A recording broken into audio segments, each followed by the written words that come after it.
حضور آپ فرماتے ہیں جب آقا کریم صلی اللہ علیہ وسلم وضو فرماتے تو صحابہ اکرام علیہم رضوان دوڑ کر نیچے اپنے ہاتھوں کو کر لیتے، حتیٰ کہ وضو کا ایک قطرہ بھی زمین پر نہیں گرتا تھا، نہیں گرنے دیتے تھے، بلکہ حتیٰ کہ فرمایا وہ ایسے ہجوم ہوتا کہ کہیں صحابہ آپس میں جو ہے وہ لڑ نہ پڑے، حتیٰ کہ اگر کسی صحابی پر ایک قطرہ آقا کریم صلی اللہ علیہ وسلم کے ساتھ مس ہوا پانی کا جو ہے مل جاتا تو دوسرے صحابہ اس کے ہاتھ کے اوپر اپنا ہاتھ لگاتے، اپنا ہاتھ ملتے اور پھر اپنے چہرے پر اور اپنے سینے پر مل لیتے، اس سے جو ہے وہ شفا حاصل کرنے کے لیے ادب تھا۔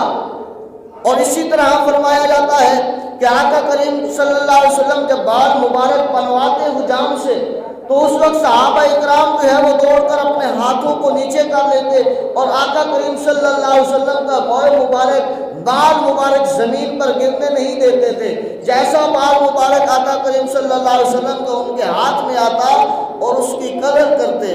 اس کی برکت حاصل کرتے، حتیٰ کہ اپنی دستاروں میں، حتیٰ کہ اپنے گھروں میں زینت بناتے اور وصیت کرتے کہ جب میں مروں آقا کریم صلی اللہ علیہ وسلم کا یہ بال مبارک میری آنکھوں میں رکھنا،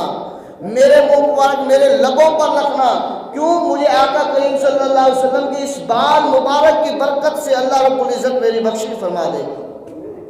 ادب کرتے تھے، اتنا ادب پہلا کرینہ ہے۔ جو بندہ بزرگوں کا، بڑوں کا، قرآن کا جو ہے وہ قرآن والوں کا، مسجد کا ادب نہیں کرتا، اللہ والوں کا ادب نہیں کرتا، تو پھر اسے جو ہے نہ دنیا میں کچھ حاصل ہوتا ہے، نہ قبر و حشر میں کچھ حاصل ہوتا ہے، بلکہ دنیا میں بھی ذلیل ہو جاتا ہے، قبر میں بھی ذلیل ہو جاتا ہے اور حشر میں بھی ذلیل ہو جاتا ہے۔ جنہوں